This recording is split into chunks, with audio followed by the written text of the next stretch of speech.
आ गए राजीव। क्या हुआ, आप बहुत परेशान लग रहे हो।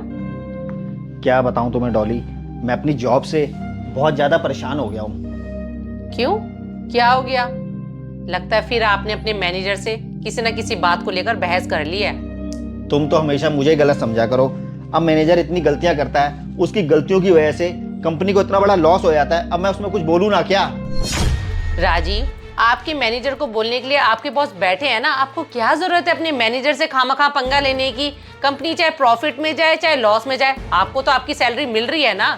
सैलरी तो डॉली मुझे मिल रही है, लेकिन इस जॉब में ना तो मेरी कोई रिस्पेक्ट है और ना ही वो मैनेजर मेरी कोई प्रमोशन होने दे रहा है। मैं तो सोच रहा हूँ डॉली, ये जॉब ही छोड़ दूँ। क्या, जॉब छोड़ दूं? राजीव, जॉब छोड़ दोगे तो करोगे क्या आप? मैंने सोच लिया डॉली, अब मैं अपना बिजनेस करूंगा। और वैसे भी आपकी जॉब तो है ही है, आपकी जॉब से हमारे घर के खर्चे निकल जाया करेंगे और 6-7 महीने मेरा बिजनेस सेट होने में लगेंगे। तब तक डॉली घर के खर्चे आप चलाना। घर के खर्चे मैं चलाऊंगी? राजीव, अगर घर के खर्चे मैं चलाऊंगी तो मेरे पास तो मेरी सैलरी में से कुछ बचेगा ही नहीं और मैं अपनी सेविंग भी नहीं कर पाऊंगी इस तरीके से। हाँ तो मैं कौन सा सेविंग कर पा रहा हूँ? मेरी पूरी सैलरी इन घर के खर्चों में चली जाती है। अब 6-7 महीने अगर आप घर के खर्चे चला लोगी तो इसमें क्या फ़र्क पड़ जाएगा?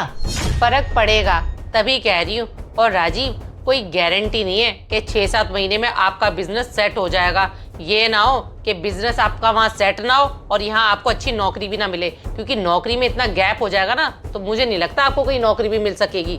अरे यार, अभी मैंने बिजनेस स्टार्ट ही नहीं किया है और आप मुझे पहले से डिमोरलाइज कर रही हो। डॉली, मुझे अपने आप पे पूरा भरोसा है। 6-7 महीने में मैं अपना बिजनेस सेट कर दूंगा। आप 6-7 महीने तक अपनी सैलरी से घर चला लो। ना जी ना, मैं तो आपके झांसे में बिल्कुल नहीं आना चाहती हूँ। जो गलती मेरी सहेली प्रिया ने करी, आप चाहते हो वही गलती मैं भी करूँ? आपको अच्छे से पता है राजीव, प्रिया के पति ने भी उसको यही कहा था कि मैं बिजनेस करना चाहता हूँ, नौकरी नहीं करना चाहता हूँ। मेरी सहेली ने भी उसका साथ दिया, लेकिन हुआ क्या, उसके पति ने ना बिजनेस किया, ना अब उसको कहीं अच्छी नौकरी मिल पा रही है। एक गलत फैसले से उस बेचारी की जिंदगी खराब हो गई है अब। डॉली, एक तो आप प्रिया के हस्बैंड से मुझे कंपेयर मत करो, लेकिन एक बात तो पक्की है, अब मैंने डिसाइड कर लिया है कि मैं नौकरी नहीं करूंगा, करूंगा तो अपना बिजनेस ही करूंगा। ठीक है राजीव, जब आपने डिसाइड कर ही लिया है तो मुझसे पूछकर ये फॉर्मेलिटी क्यों कर रहे हो? पर मेरी बात भी ना आप ध्यान से सुन लो। मैं इस घर को नहीं चलाऊंगी अपनी सैलरी से, तो नहीं चलाऊंगी। ये क्या बात हुई डॉली? इतने सालों से मैं अकेला अपनी सैलरी से इस घर को चला रहा हूँ। अरे आप भी तो इतनी बड़ी कंपनी में जॉब करती हो ना, और आपकी भी अच्छी खासी सैलरी है, लेकिन आज तक भी आपने इस घर को चलाने के लिए अपनी सैलरी में से 1 रुपया भी नहीं दिया। सारी फाइनेंशियल जिम्मेदारियां मुझे अकेले की हैं क्या? आपकी कोई जिम्मेदारियां नहीं है। डॉली, ये घर हम दोनों का है, इस नाते इस घर के जितने भी खर्चे हैं हम दोनों को मिलकर उठाने चाहिए, क्योंकि आप भी जॉब करती हो। राजीव, मैं जॉब करती हूँ ना, अपने फ्यूचर को सिक्योर करने के लिए करती हूँ। और एक बात बताओ, अगर मुझे ही नौकरी करके इस घर को चलाना है तो मुझे आपकी जरूरत ही क्या है फिर?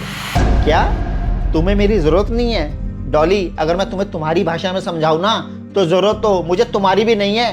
अरे तुम्हें ये बड़ा घर चाहिए था, तुम्हें ये बड़ी गाड़ी चाहिए थी, तुम्हें 2-2 बच्चे चाहिए थे, तुम्हें अच्छा लाइफस्टाइल चाहिए था। अरे तुम लोगों को अच्छा लाइफस्टाइल देने के लिए मैं आज अपनी खुद की जिंदगी नहीं जी पा रहा हूँ। मैंने तुम्हें 6 महीने इस घर के खर्चे चलाने के लिए क्या कह दिया? तुमने इतनी बड़ी बात कह दी कि तुम्हें मेरी जरूरत ही नहीं है। हाँ तो ठीक ही तो कहा है, क्या गलत कहा है मैंने? हाँ तो ठीक है, अब यहाँ बैठी क्या कर रही हो? अपना सामान पैक करो, दोनों बच्चों को लो और जाओ मेरे घर से। कहीं ना कहीं किराए पे घर लेना, उस घर का किराया देना, घर के सारे खर्चे चलाना, बच्चों की फीस भरना, अपना लाइफस्टाइल मेंटेन करना। तब तुम्हें पता चलेगा डॉली, मेरी क्या अहमियत है इस घर में। जितनी आपकी सैलरी भी नहीं है ना, उससे तो ज्यादा आपके फिजूल के खर्चे हैं, लेकिन आपको समझ नहीं आता क्योंकि सारे खर्चे मैं करता हूँ। आज आपको एक बात बताऊं, एक आदमी जब कमाता है ना तो कभी भी अपनी कमाई की धोस नहीं देता, लेकिन जब औरत कमाती है तो उसको अपनी कमाई का घमंड हो जाता है। डॉली, तुम्हें चिंता करने की बिल्कुल भी जरूरत नहीं है, मेरे पास सेविंग है। मैं आगे के 6-7 महीने इस घर को चला लूंगा। मैं तो बस तुम्हारा टेस्ट ले रहा था, जिस टेस्ट में तुम फेल हो गई हो।